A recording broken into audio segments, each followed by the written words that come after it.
혹시 여러분들 중에 이런 경험 있으신 분들 계신가요? 아이스 아메리카노를 못 마시는 분들, 친구들은 아이스크림 맛있게 먹는데 본인만 시려서 못 먹는 분들, 샴페인이나 차가운 맥주도 너무 시려서 피하게 되는 분들 말이에요. 이런 치아 시림과 불편함 때문에 치과에 가면 신경치료 받으셔야겠어요 라는 말을 들으시는 경우가 있을 겁니다. 근데 실제로는 간단한 치료만으로도 해결될 수 있는 경우가 많거든요. 제가 오늘 실제 환자 케이스를 보여드릴 건데요. 아마 여러분도 나도 이런 적 있는데 하실 거예요. 그런 분들은 오늘 영상으로 신경치료가 필요해지기 전에 미리 관리해서 내 치아를 지키시는 게 좋습니다. 신경치료라는 게 감염되거나 손상된 치아 신경을 제거하는 치료인데, 물론 필요한 경우에는 반드시 해야 하는 중요한 치료입니다. 하지만 신경치료를 받으면 치아가 약해질 수 있어서 되도록이면 그 전에 미리 관리하는 게 좋기 때문이에요. 이 환자분은 평소에 차가운 음료 마실 때마다 시리다고 하셔서 치과에 가셨는데 신경치료를 받으셔야 한다고 들으셨던 분이에요. 이 환자분은 저희 병원에 치아가 검정색으로 변했다고 하면서 오셨어요. 보시면 이쪽 부분이 치경부 마모로 치아 목 부위가 패여 있고, 예전에 치료받은 부위 주변도 검정색으로 변색되어 있죠.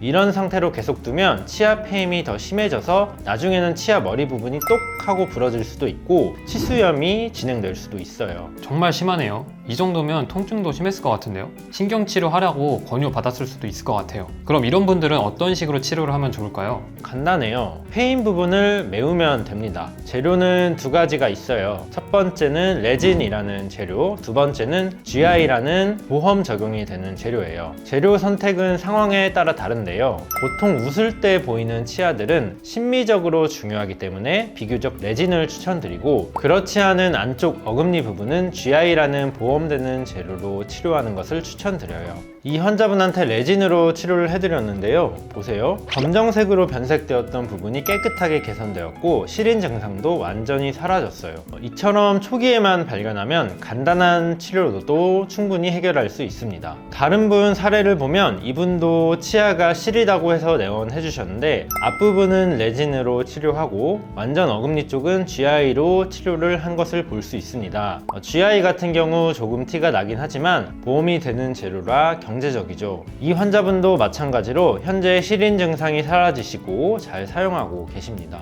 원장님, 그럼 저도 치아가 패였는지 확인 한번 해보고 싶은데 어떻게 해야 하나요? 치아 목 부분, 그러니까 잇몸이랑 만나는 그 경계 부분을 보시면 되는데요. 여기가 움푹 들어가 있거나 하얗게 보이면 치아가 패인 거예요. 손톱으로 살짝 건드려 보세요. 걸리는 느낌이 있으면 확실히 패인 겁니다. 거울 보시고 확인해 보셔도 되고요. 근데 이렇게 치아는 왜 패이게 되는 거예요? 치아가 패이는 주요 원인은 충치 때문만은 아닌데요. 딱딱한 음식을 자주 드시는 분들이 치아가 깨져나가요. 딱딱한 음식을 자주 먹으면 위에서 아래로 계속해서 압력이 가해지고 이쪽 부분 치아 목 부분에 힘이 가해지거든요. 그럼 이 부분이 나무에 도끼로 찍으면 깨지는 것처럼 치아도 깨져나가는 거예요. 이를 굴곡파절이라고 부릅니다. 또는 이갈이 하시는 분들도 비슷한 원리로 치아 패임이 생길 수 있죠. 그런데 원장님, 이갈이는 보통 자면서 하는 건데 본인이 어떻게 알 수 있을까요? 가장 간단한 건 아침에 일어났을 때 턱이 아프거나 피곤한 느낌이 들면 이갈이를 했을 가능성이 높아요.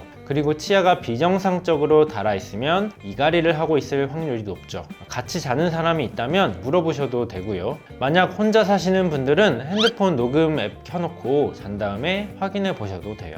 만약에 확인을 했는데 내가 이갈이가 심한 것 같다면 꼭 치과에서 본인 치아에 맞게 스플린트라는 장치를 만드시는 것이 좋습니다. 절대 인터넷에서 1, 2만 원짜리 마우스피스 같은 거는 안 사는 걸 권유드릴게요. 오히려 턱관절을 망가뜨릴 수 있거든요. 그리고 양치질을 잘못해서 생길 수도 있습니다. 양치질을 너무 세게 하거나 옆으로 문지르면서 하면 치아가 마모되어서 패이는 거예요. 그럼 양치질을 열심히 한 사람이 오히려 치아가 상한다는 말씀이세요? 맞습니다. 구강 건강을 위해서 열심히 양치질을 한 사람이 오히려 치아를 갈아서 없애고 있는 거예요.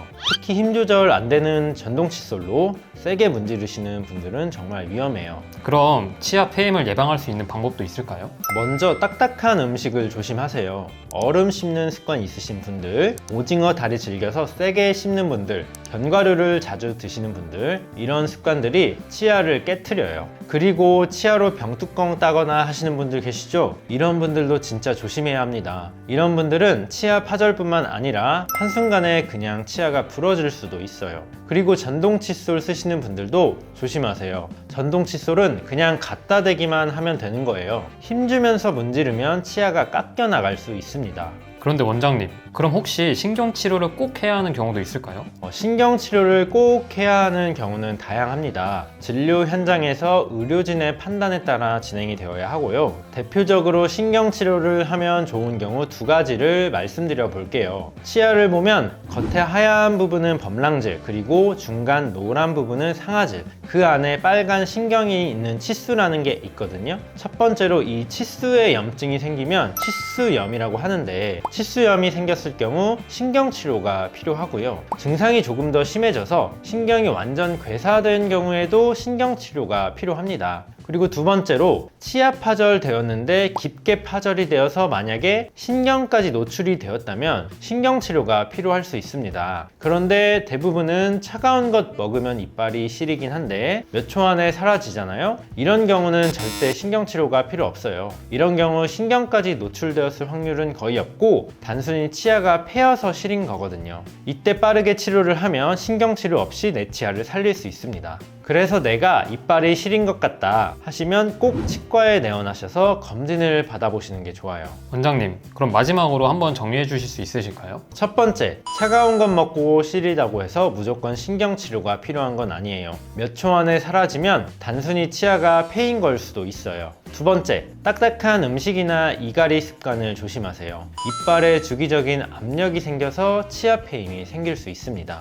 세 번째, 치경부 마모를 치료할 때 앞쪽 치아가 아니라면 상황에 따라 보험 재료인 GI 충분히 좋은 선택이에요. 여러분, 치과 치료는 한 번 시작하면 되돌릴 수 없어요. 특히 신경치료는 더더욱 그렇고요. 그러니까 정말 필요한지 신중하게 판단하시고 여러 치과에서 상담 받아보시는 것도 좋은 방법이에요. 와, 오늘 정말 유용한 정보를 많이 알려주신 것 같아요. 구독자분들이 많은 도움이 되셨을 것 같습니다. 이런 정보들이 많은 분들께 도움이 되었으면 좋겠어요. 그리고 혹시 주변에 치과 치료 고민하시는 분들 있으시면 이 영상 꼭 공유 부탁드립니다. 기억하세요. 치아 건강은 예방이 최고예요. 정기적으로 치과 검진 받으시고 올바른 양치질 하시고 나쁜 습관들 고치시면 대부분의 치과 치료는 필요 없어요. 여러분의 소중한 치아 꼭 지켜주세요. 다음 영상에서도 유용한 정보로 찾아뵙겠습니다.